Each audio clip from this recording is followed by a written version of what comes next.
Sino ba reporter yan?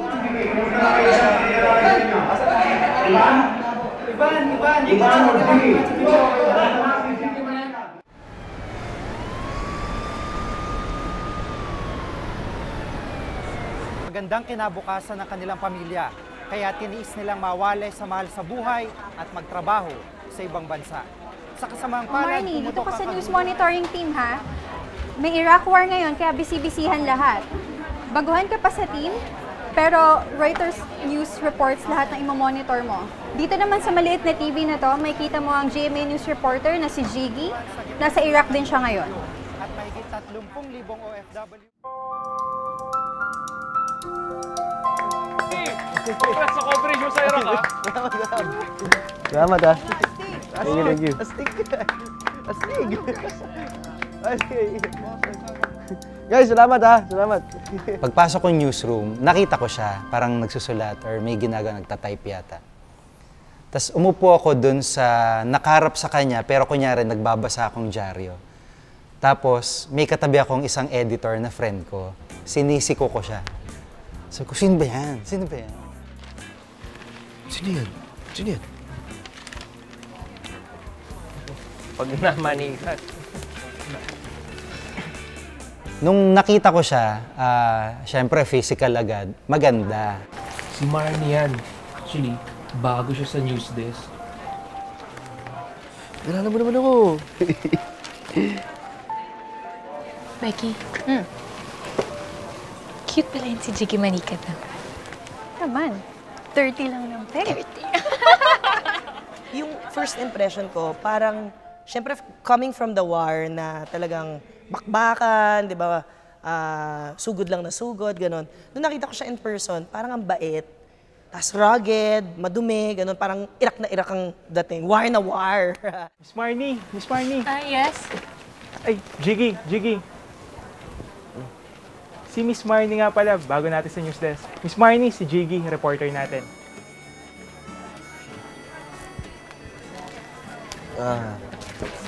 Hello. Hi. Jiggy. Marnie. Hello. Uy! Kaway. Ito lang. Nag-work na? Oo, work na. Nice to meet you, ha? Sige. O, syempre, di niya alam. Kunyari nga, ang drama ko sa kanya, hindi ko siya kilala.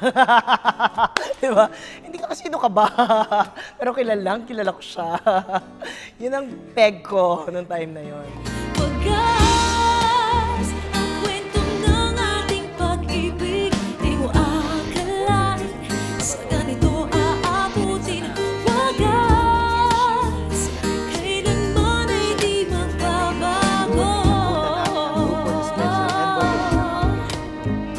Habang buhay kita pagsisilbihan, habang buhay kitang aalagaan. Nagmamahalan ng tunay ay Bawat panig man yung ginagawang preparasyon,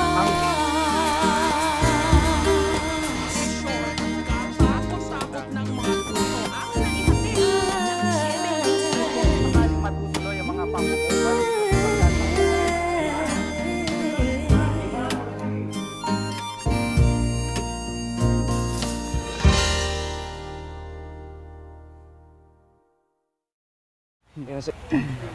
Sabi ko sa cameraman, sige, kuhanan mo na. Gawa mo ng paraan.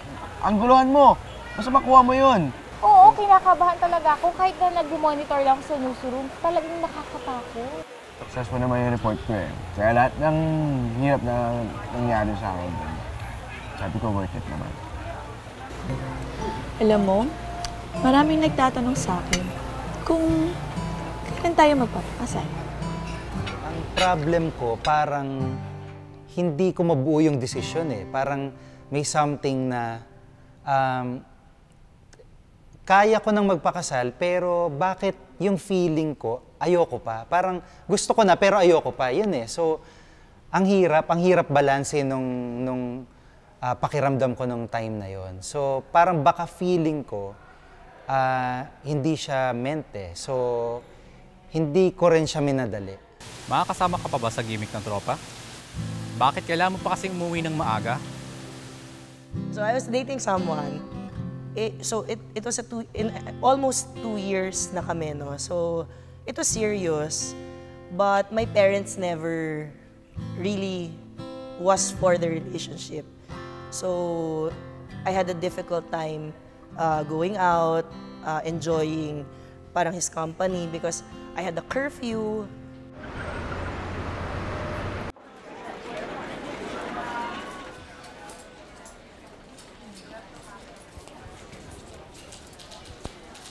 Morning. Hi!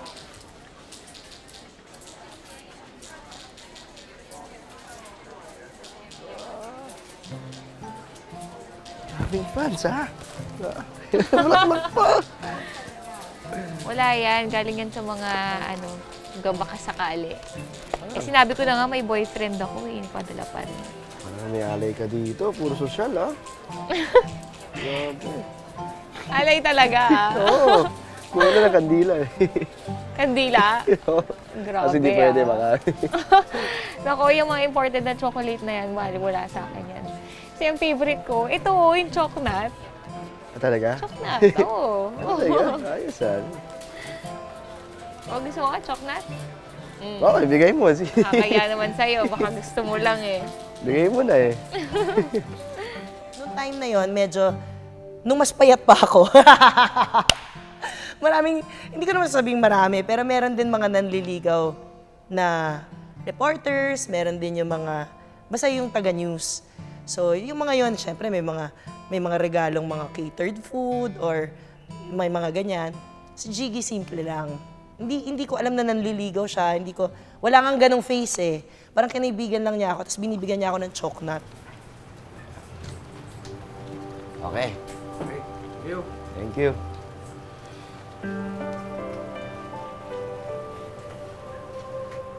Parang medyo disimulado. Hindi masyadong halatang type ko siya dahil cheap yung dala ko. At the same time, kung matipuhan niya ako, parang simple lang yung dating.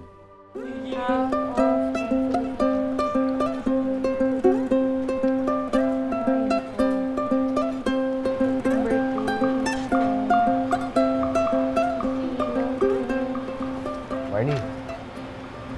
Choknat. Ay. Salamat. Bagay yan sa kape, no? Ay, oo. Agree ako dyan. Ano ginagawa mo? Ito, kailangan i-research kasi kailangan ito mamaya eh. Basta, tagal mo. Oo nga eh. Sipag, ha? Kape tayo. Tara, kape tayo. Kape? Oo. Kasi nung time na yun, uso yung Starbucks. So, social naman pala tong Jiggy Manika at marunong naman pala mag-imbita for coffee. So sabi ko, sige, pwede. Saan? Sabi niya sa 7-Eleven. O, diba? Kuripot. Consistently kuripot naman ang lolo mo.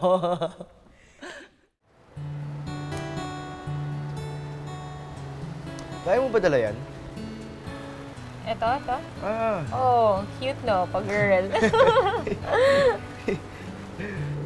Pairam nga. Hindi pwede. Sige na, pairam lang. Hindi pwede, baka may mabasa ka. Pairam lang. Hindi ako magbabasa. Hiramin ko to.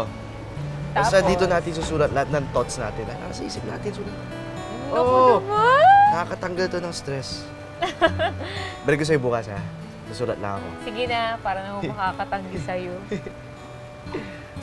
Okay, ito, ha? Jiggy! Ay, Marley. Namiss ko na. Namiss ko kita. Namiss mo ba ako? Guess what? Nakabili na ako ng ticket natin to Scotland. Scotland? Oo! First time natin din. Scotland! Na-excite ka ba?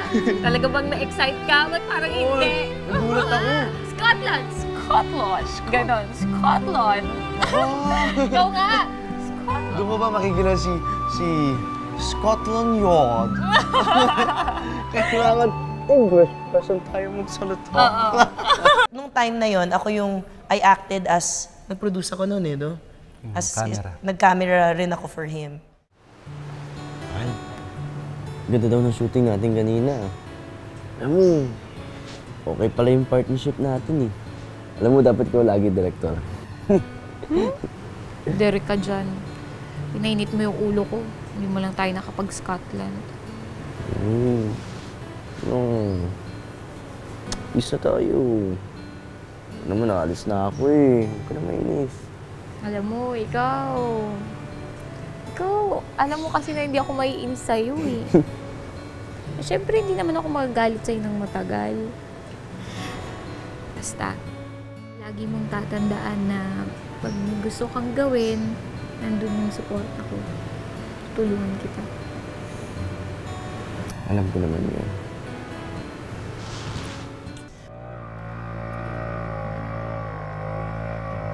Pero meron niyang incident.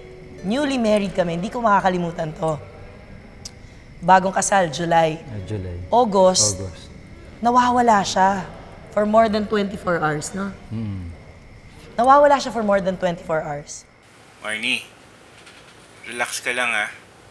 Pero, hindi namin malocate si Jiggy eh. Magto 24 hours na silang missing ng crew niya. May mga text messages na ako nakukuha from my friends, from PNP, AFP, sinasabi na, Mare, narinig ko yung balita. Alam mo na ba? So parang ako, ano yun? Nakidnap si Jiggy. Sabi ko, naku, nasaan na yun?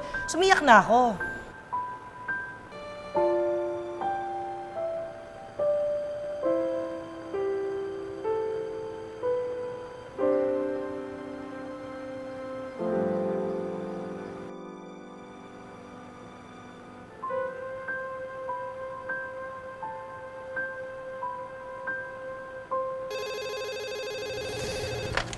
Hello?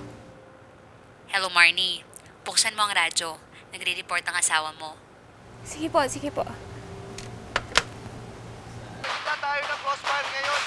Hindi namin alam kung nasaan yung mga kalaban. Nangyari doon, may coverage kami sa Basilan, election. Sundan namin yung mga teachers mag-distribute ng ballot box. Nung papunta na kami dun sa way na dinaanan namin, nung babalik na kami, sabi ng mga tao, di na kayo pwedeng dumaan dyan, may 300 na Abu Sayyaf, tsaka MILF. So hindi na kami nagsimula na yung labanan. Tapos bumalik kami doon sa kabilang side, yung ibang exit point. Sabi naman nung hindi kayo pwedeng dumaan dyan, abangan kayo, kikidnapping kayo. So nandula kami sa gitna ng town. Hello? Hello, Jiggy? Grabe ka. Grabe ka talaga. Huwag mo nang uulitin yun, ha? Alam mo bang nag-alala lahat kami sa'yo? Sabi niya, Gar mo mukha mo. Hinahanap kita 24 hours. Umiyak na ako dito. Drama-drama na ako. Yung pala, hindi ka naman nakidnap. Hindi mo na ako makikidnap. Sabi ko, yun ang report sa akin ng mga kaibigan ko. Nakidnap ka na daw. Sabi, hindi ako nakidnap. So sabi niya, binomba lang mga cell site. Oo, una mo pang tinawagan ng radyo kaysa tawagan mo ako at magsabi ka sa akin na okay ka, di ba?